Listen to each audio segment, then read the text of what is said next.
Hey guys, got a new movie review for you guys. I went to go see Tomb Raider last Friday, and I really did enjoy it. Although there was some things I disliked, but let's start off with the things I did like.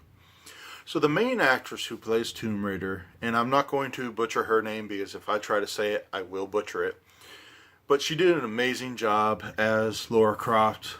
She did just amazing way of looking.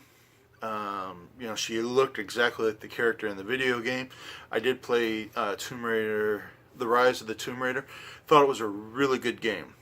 The movie also has really great action scenes.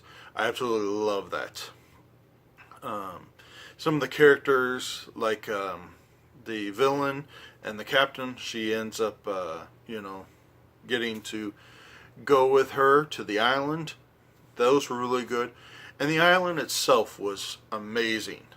They did a really good job of making it look ominous, but still exotic and still rather kind of cool in its own weird way. But there are some bad things. Unfortunately, I didn't like all of it. Now, granted, I do give this movie a pretty good thumbs up because it did give me all those things. But I thought that the bad guy himself was maybe a little lackluster in his badness. Yes, he does, ends up shooting one guy in the face and just like kicks him down the hill. But, him constantly wanting to go home to his children and all that, yes, it gives you a little bit of motivation, but no, it doesn't give you enough evil. And if you remember playing the game, you know that the villains were ruthless. They were characters that were die-hard fanatics, and they really, you really disliked them. You didn't have any kind of respect or sympathizing with them at all. But in this movie, they do give you that bit.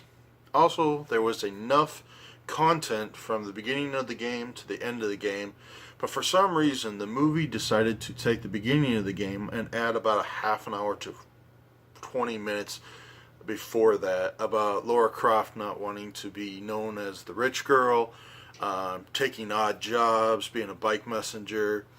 I did kind of like the whole bike race of the fox hunt, as they call it. I thought that was kind of cool, the way she used some trickery to lose them, But eventually, I think that was unnecessary, unneeded. In the movie, they really could have just started, okay, we're on our way to the boat, or we're on the way to the island. A few flashbacks telling you why she's going to the island, and then main focus being on the island, instead of having that half an hour to 20 minutes of, I don't want to be known as rich girl. That was unneeded, unnecessary, and I think it really took away from the actual movie. The other one, and this is where I'll have to say spoiler, because if you have not seen it, this is the point where you want to turn off the video. But the actual idea of Himiko being not a goddess or something like that, not supernatural, was a little annoying, because in the game she was that. She was that and more. You had her storm warriors. You had her handmaidens. You had these creatures that were real threats. And then you had the lore and all that, which they do a little of. They do that lore, they do that story of her being just such an evil, evil empress that her generals, bind her and they take her to this island and they, incarcerate her there until she dies. And they try to play on that a little. Oh, she's still breathing. Or it's just, atmosphere depression or whatever. It's like they give you a little bit of hope that it is, she is a god, she is all that. And then they douse it with, like, reality. And having played the game, I didn't like that.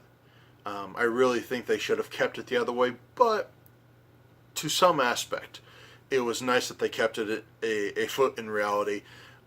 It being that she is diseased and she's a carrier, and she's immune to it, but the entire world is not, and all they have to do is touch her, and they're, condemned to death by this disease. That I liked.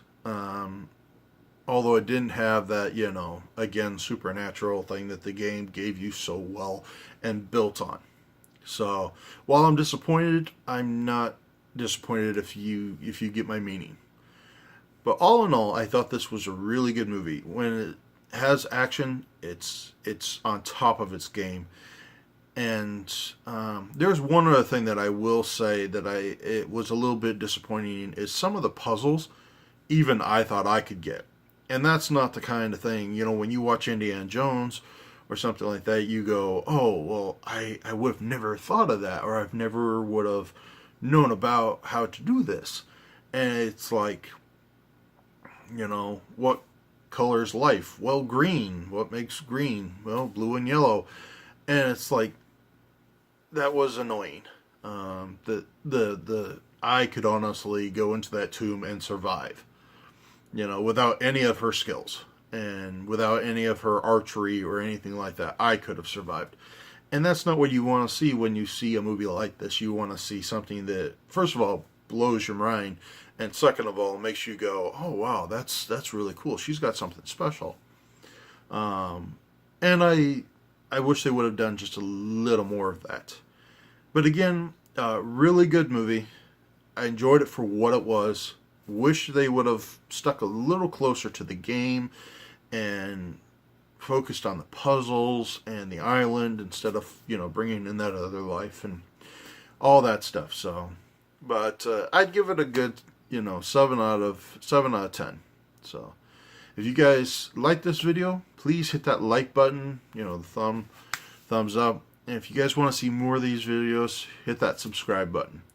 I do apologize if I spoiled anything, but again, I get talking, and I forgot to say spoiler alert right at the beginning, so my bad. Well, guys, you guys have a good day, and I hope you enjoy, the rest of your movies. We've got some good ones coming up. Pacific Rim, Ready Player One, Rampage, and Infinity War already on sale. So get your tickets now and grab your popcorn, your Coke, and enjoy the movies, guys. I'll see you there. Bye.